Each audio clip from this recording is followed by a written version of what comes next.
महाराष्ट्र से निकलते हैं, बात जरा बिहार की कर लेते हैं, जहां नीतीश कुमार ने बीजेपी की घेराबंदी के लिए कास्ट कार्ड का मास्टर स्ट्रोक खेल दिया है। और किस रूप में खेला है? जेल में बंद बाहुबली आनंद मोहन की रिहाई का फैसला ले लिया गया है। अब बीजेपी छटपटा रही है। आनंद मोहन किसी जमाने में तो राजपूतों के सबसे बड़े नेता माने जाते थे और बीजेपी को डर इसी बात का सता रहा है कि कहीं ऐसा ना हो बीजेपी आनंद मोहन के खिलाफ बात कर दे और राजपूत वोटर उससे नाराज हो जाए।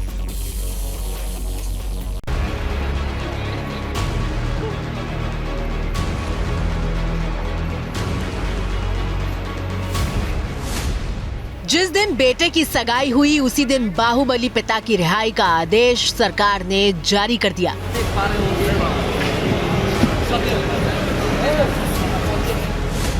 ये तस्वीरें पटना की हैं, जहां नीतीश कुमार से लेकर तेजस्वी यादव तक नजर आ रहे हैं।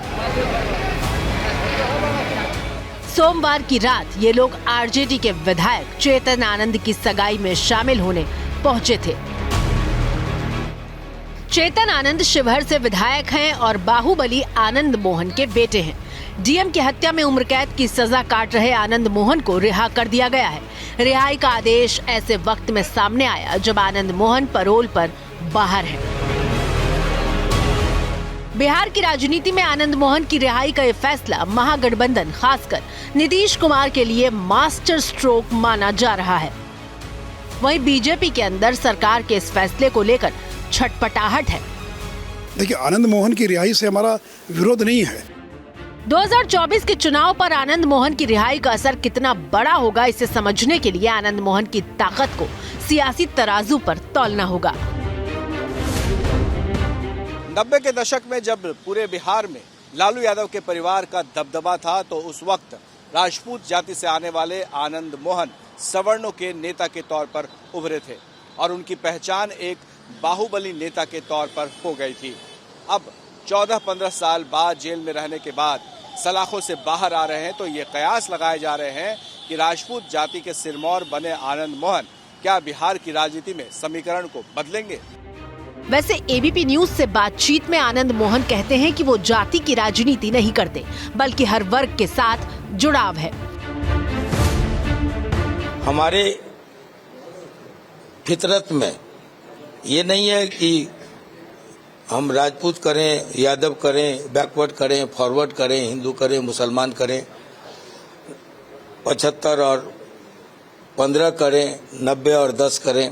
हम लोग 100% की राजनीति करते रहे। जबकि सच्चाई ये है कि आनंद मोहन आज भी राजपूत जाति के सबसे बड़े नेताओं में गिने जाते हैं। आनंद मोहन का जेल के अंदर होना और बात थी, लेकिन जेल से बाहर होना बिहार की राजनीति को प्रभावित कर सकता है। बिहार में 9 लोकसभा सीटों पर राजपूत वोटरों का सीधा और सबसे ज्यादा प्रभाव है। पूर्वी चंपारण, सारण, महाराजगंज, वैशाली, शिवहर, पूर्णिया, बांका, औरंगाबाद, आरा। आनंद मोहन की रिहाई का यहाँ सीधा असर दिख सकता है। यही वजह है कि बिहार बीजेपी के नेता आनंद मोहन को लेकर संभल कर बयान दे रहे हैं। हालांकि जेल मैनुअल में बदलाव और दलित अधिकारी की हत्या को मुद्दा बनाने की तैयारी कर रहे हैं। कानून में संशोधन करके, जेल मैनुअल में संशोधन करके और अगर 27 लोगों को छोड़ते हैं और वो भी जब एक दलित आईएएस अधिकारी की हत्या कर दी गई और उस व्यक्ति को आप इस संशोधन करके आप छोड़ रहे हैं, तब तो इस बिहार के अंदर जो हजारों सरकारी कर्मचारी हैं वो तो वल्नरेबल हो जाएंगे। अब जरा सियासत की सच्चाई को भी देख लीजिए। डीएम की हत्या के बाद आनंद मोहन 2 बार सांसद का चुनाव जीते। पहली बार बीजेपी के समर्थन से 1996 में सांसद बने। 1998 में आनंद मोहन लालू के समर्थन से दूसरी बार सांसद बने। 1999 में आनंद मोहन बीजेपी गठबंधन के उम्मीदवार थे लेकिन हार गए। इसके बाद के चुनावों में आनंद मोहन कभी नहीं जीते और 2007 में उन्हें सजा हो गई। जिस डीएम हत्याकांड में आनंद मोहन को पहले फांसी फिर उम्र कैद की सजा हुई, वो घटना साल 1994 की है।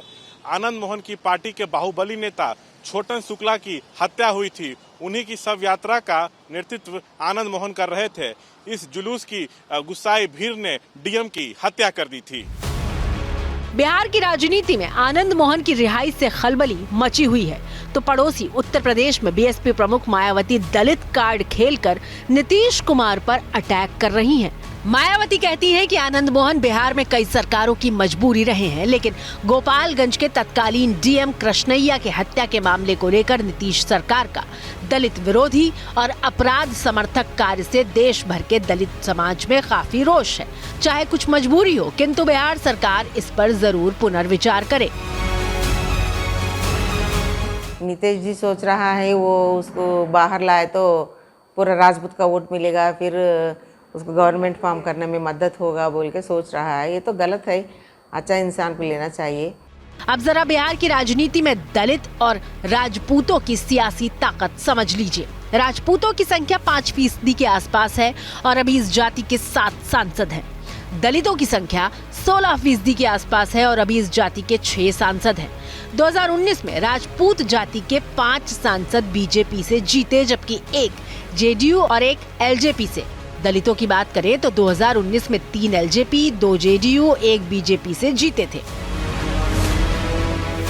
बिहार में चुनावी राजनीति में जातीय समीकरण का सबसे ज्यादा योगदान होता है। ऐसे में आनंद मोहन राजपूत जाति से आते हैं और उनकी रिहाई पर क्या होगा ये तो भविष्य के गर्भ में है, लेकिन ये माना जाता है कि अब तक राजपूत जाति के लोग बीजेपी का समर्थन करते रहे हैं। जहां तक दलित की बात है, इनके नेता चिराग पासवान और जीतन राम मांझी की अच्छी पकड़ है। अब आनंद मोहन ने जिस तरह से कैमरे पर आकर विपक्षी एकता की बात की है, उससे ये संकेत मिल रहे हैं कि आनंद मोहन फिलहाल बीजेपी की सिरदर्दी बढ़ा सकते हैं। हम सिर्फ इतना जानते हैं कि एक मजबूत सत्ता के खिलाफ एक लंगड़ा विपक्ष नहीं चल सकता, विकलांग विपक्ष नहीं चल सकता। उसके लिए एक मजबूत प्रतिपक्ष भी होना चाहिए। लोकतंत्र का यही तकाजा है।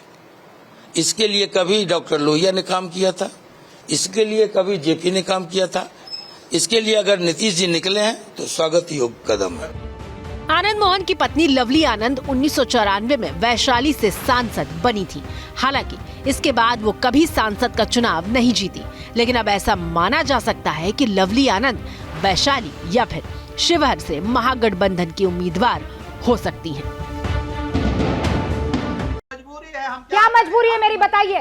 मैं अभी आपको बताती हूँ कि मैंने ओए होए होए होए नमकीन के चटकारे लेते हुए टकटकी मार के डिबेट शो को पॉज रिपीट कर करके देख रहे हैं जोगिंदर जी। इनकी तरह आप भी देखें अपनी फेवरेट डिबेट्स को रिपीट कर और डाउनलोड कीजिए एबीपी लाइव ऐप अपने स्मार्ट टीवी पर।